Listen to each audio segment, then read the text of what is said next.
Bonjour, nous sommes aujourd'hui vendredi 15 novembre 2013. Je continue à avancer dans ma lecture de l'Évangile selon Matthieu, premier livre du Nouveau Testament. Une fois que cet évangile sera terminé, une fois que je serai arrivée au chapitre 28, eh bien, je pourrais dire que j'ai terminé la lecture totale du Nouveau Testament. Donc, j'en suis au chapitre 17. 6 jours après, Jésus prit avec lui Pierre, Jacques et Jean, son frère, et il les conduisit à l'écart sur une haute montagne. Il fut transfiguré devant eux. Alors, je reprends. Il fut transfiguré devant eux, son visage resplendit comme le soleil, et ses vêtements devinrent blancs comme la lumière. Et voici Moïse et Élie leur apparurent, s'entretenant avec lui.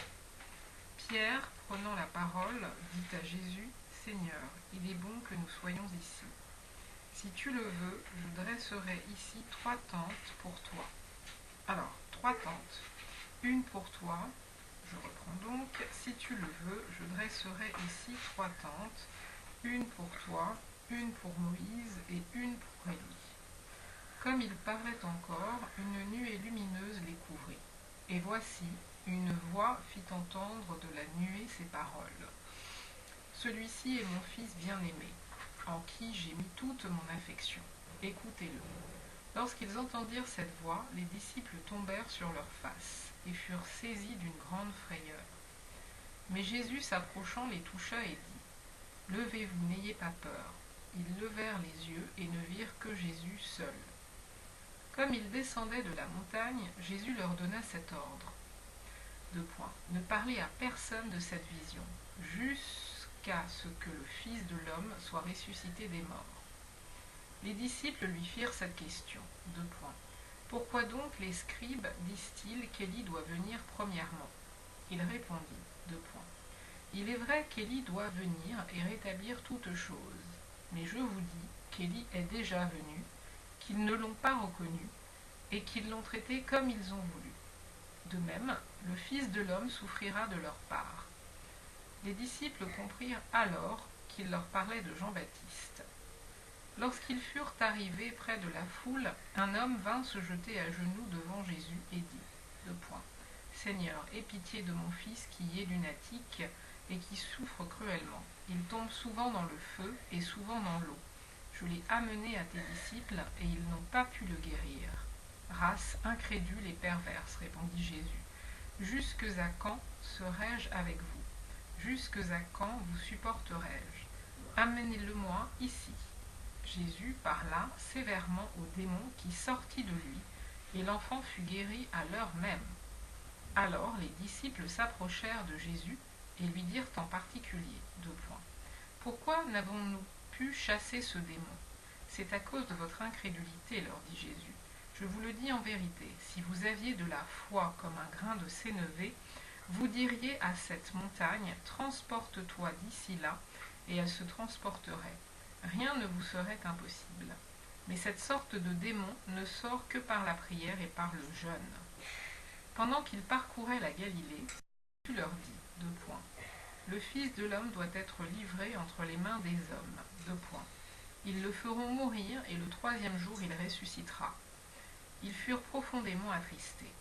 Lorsqu'ils arrivèrent à Capernaüm, ceux qui percevaient les 2 drachmes s'adressèrent à Pierre et lui dirent, « Votre maître ne paye-t-il pas les 2 drachmes? » « Oui, dit-il. » Et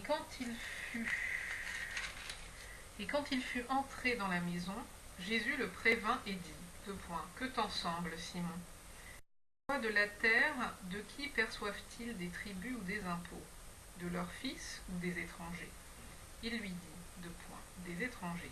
Et Jésus lui répondit, Les fils en sont donc exempts. Mais pour ne pas les scandaliser, va à la mer, jette l'hameçon et tire le premier poisson qui viendra. Ouvre-lui la bouche et tu trouveras un statère. Prends-le et donne-le pour moi et pour toi. Chapitre 18. En ce moment, les disciples s'approchèrent de Jésus et dirent, « Qui donc est le plus grand dans le royaume des cieux ?» Jésus, ayant appelé un petit enfant, le plaça au milieu d'eux et dit, je vous le dis en vérité, si vous vous convertissez et si vous ne devenez comme les petits enfants, vous n'entrerez pas dans le royaume des cieux.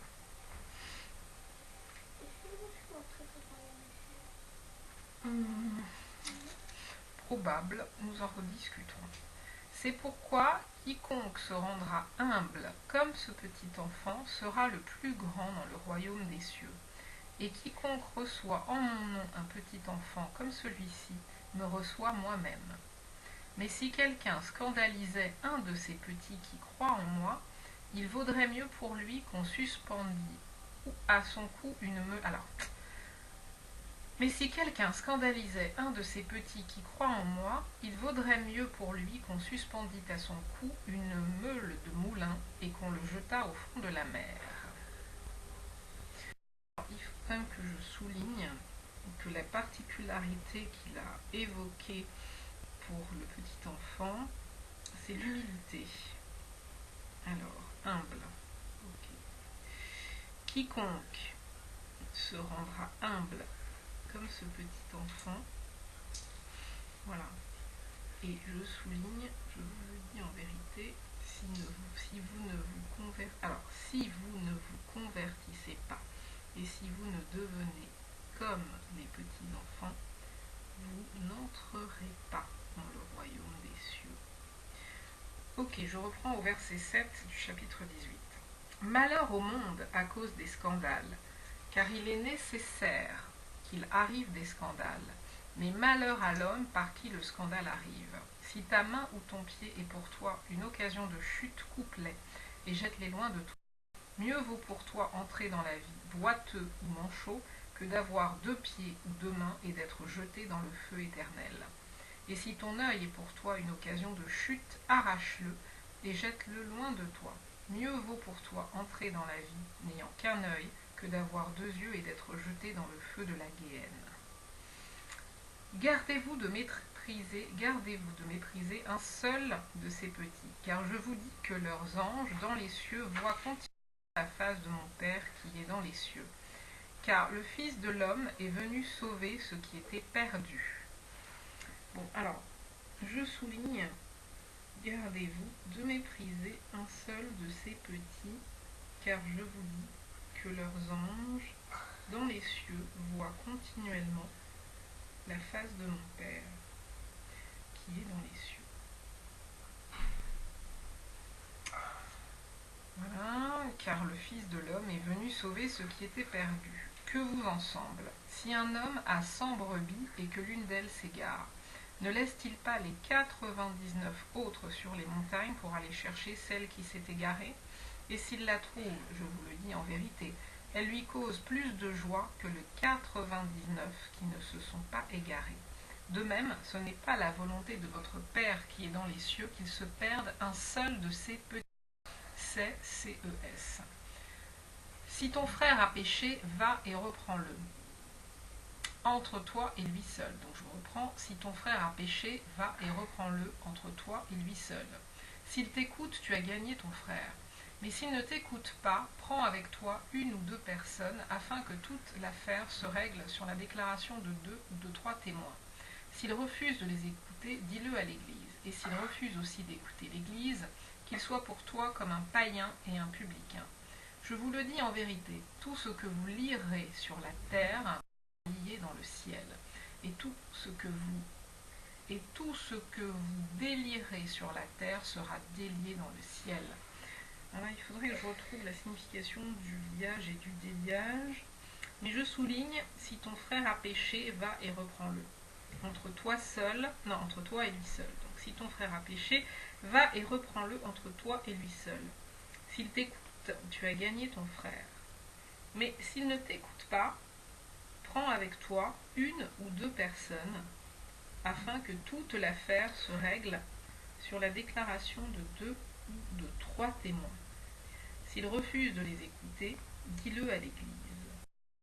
Et s'il refuse aussi d'écouter l'Église,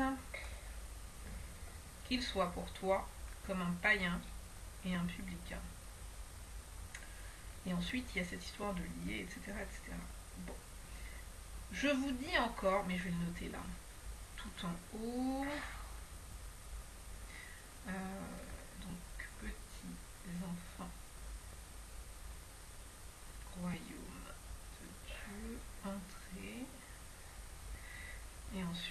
lié, délié. C'est pas très clair, mais voilà. J'en étais où? Alors, je vous dis encore que si deux d'entre vous s'accordent sur la terre pour demander une chose quelconque, elle leur sera accordée par mon Père qui est dans les cieux. Là où deux ou trois sont assemblés en mon nom, je suis au milieu d'eux. Je souligne. Alors Pierre s'approcha de lui et dit, Seigneur, combien de fois pardonnerai-je à mon frère lorsqu'il péchera contre moi? Sera-ce jusqu'à 7 fois? Jésus lui dit, je ne te dis pas jusqu'à 7 fois, mais jusqu'à 70 fois 7 fois. C'est pourquoi le royaume des cieux est semblable à un roi qui voulut faire rendre compte à ses serviteurs. Quand il se mit à compter, on lui en amena un qui devait 10 000 talents. Comme il n'avait pas de quoi payer, son maître ordonna qu'il fût vendu, lui, sa femme, ses enfants et tout ce qu'il avait, et que la dette fût acquittée. Le serviteur, se jetant à terre, se prosterna devant lui et dit, Seigneur, aie patience envers moi, je te paierai tout. Plus de compassion, le maître de ce serviteur le laissa aller et lui remit la dette. Après qu'il fut sorti, ce serviteur rencontra un de ses compagnons qui lui devait 100 deniers. Il le saisit et l'étranglait en disant « Paye ce que tu me dois ». Son compagnon, se jetant à terre, le suppliait, disant « Aie patience envers moi, et je te paierai ». Mais l'autre ne voulut pas, et il alla le jeter en prison, jusqu'à ce qu'il eût payé ce qu'il devait. Ses compagnons, ayant vu ce qui était arrivé, furent profondément attristés, et ils allèrent raconter à leur maître tout ce qui s'était passé.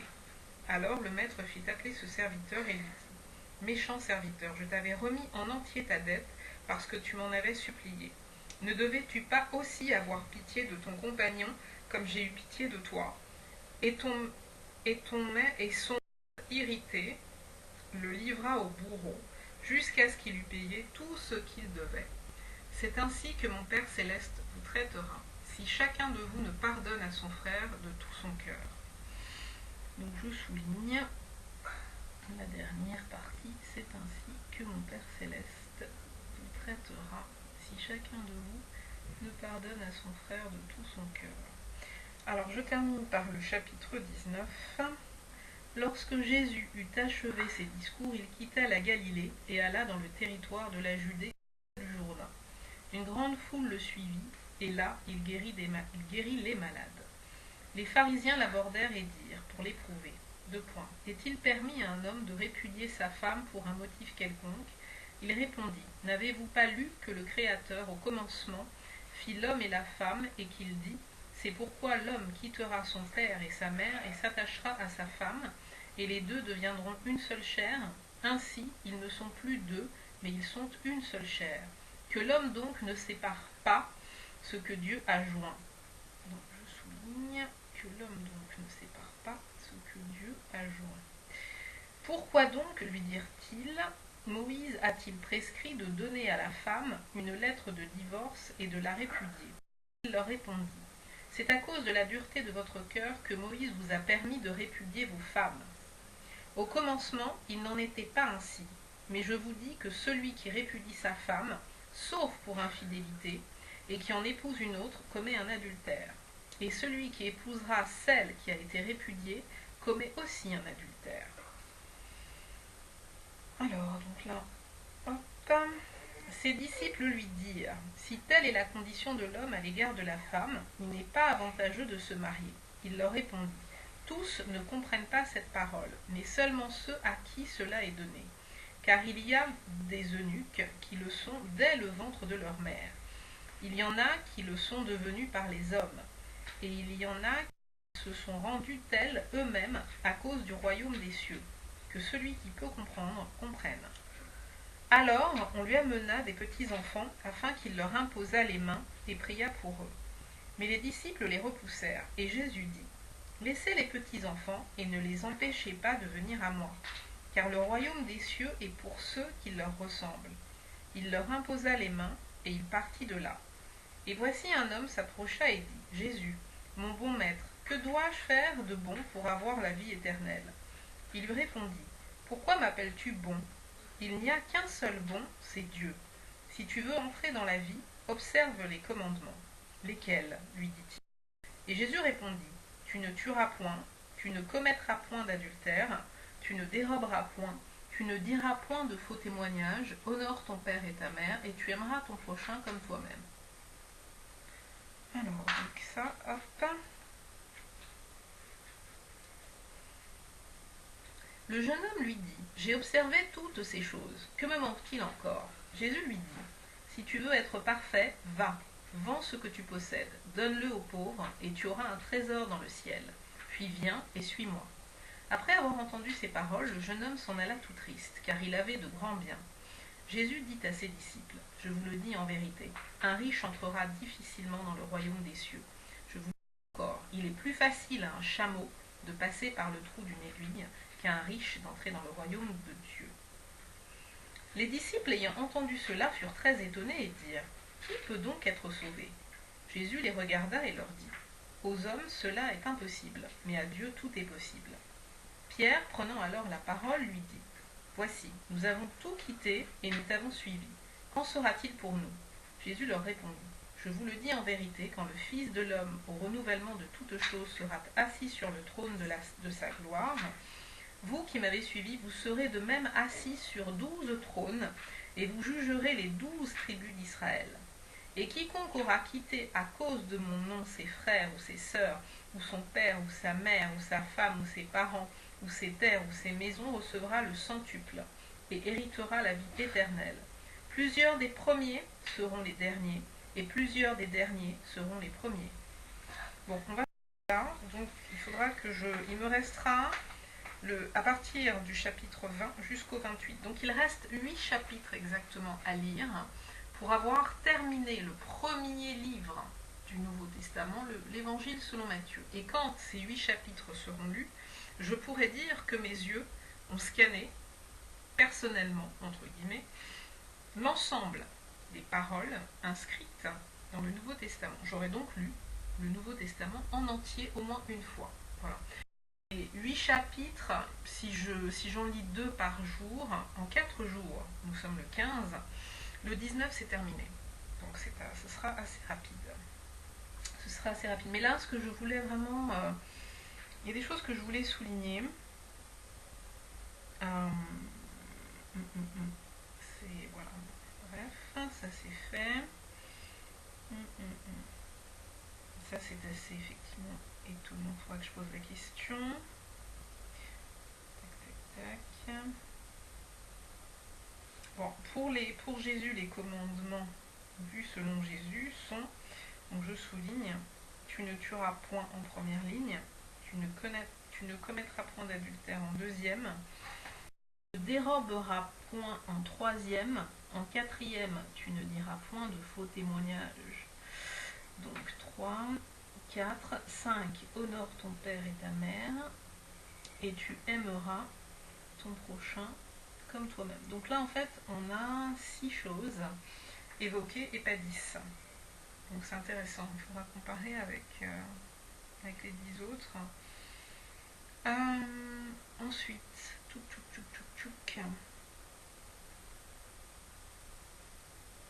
je vous le dis, en vérité, un riche entrera difficilement dans le royaume des cieux. Il est plus facile, bon ça c'est une anecdote, il est plus facile de passer par le trou d'une aiguille qu'un riche d'entrer dans le royaume de Dieu. Les disciples ayant entendu cela, alors ensuite c'est quoi? Alors, quand le Fils de l'homme, Jésus, donc, au renouvellement de toutes choses, sera assis sur le trône de sa gloire, vous qui m'avez suivi, vous serez de même assis sur 12 trônes et vous jugerez les 12 tribus d'Israël. Ok. Bon, bah voilà, donc c'est bien. Bon, voilà, il reste 8 chapitres. Voilà, je suis rentrée dans les 20. Parce que là, voilà, très bien. Je suis dans la vingtaine à partir du 20. Je regarde vite fait s'il y a des choses qui ont déjà été enlignées. Oui. Donc là, dans le chapitre 22, Maître, quel est le plus grand commandement de la loi? Jésus lui répondit, tu aimeras le Seigneur ton Dieu de tout ton cœur, de toute ton âme et de toute ta pensée. C'est le premier et plus grand commandement. Et voici le second qui lui est semblable. De point, tu aimeras ton prochain comme toi-même. Voilà. De ces 2 commandements dépendent toute la loi et les prophètes. Ouais, ça, il faut souligner ça aussi. ces deux commandements dépendent toute la loi et les prophètes. Donc ça a été souligné dans le 22e chapitre, à compter du verset 36 jusqu'au 40. Ensuite, dans le chapitre 25, j'ai souligné « Il en sera comme d'un homme qui, partant pour un voyage, appela ses serviteurs. Il donna 5 talents à l'un, 2 à l'autre, et 1 au troisième, à chacun selon sa capacité, et il partit. Longtemps après, le maître de ses serviteurs revint. » Bon, j'ai pas tout souligné, mais voilà, ça c'est à partir du verset 14 jusqu'au 19. Enfin, mais ce n'est pas très clair et ça ne me revient pas. Ensuite, chapitre 28, donc verset 18. Jésus s'étant approché, leur parla ainsi. Tout pouvoir m'a été donné dans le ciel et sur la terre. Allez, faites de toutes les nations des disciples, les baptisant au nom du Père, du Fils et du Saint-Esprit, et enseignez-leur. Observez tout ce que je vous ai prescrit. Enseignez-leur tout ce que je vous ai prescrit. Voici, je suis avec vous tous les jours jusqu'à la fin du monde. Amen. C'est la fin. C'est la fin du dernier chapitre de l'Évangile selon Matthieu, qui est le premier livre. Bon.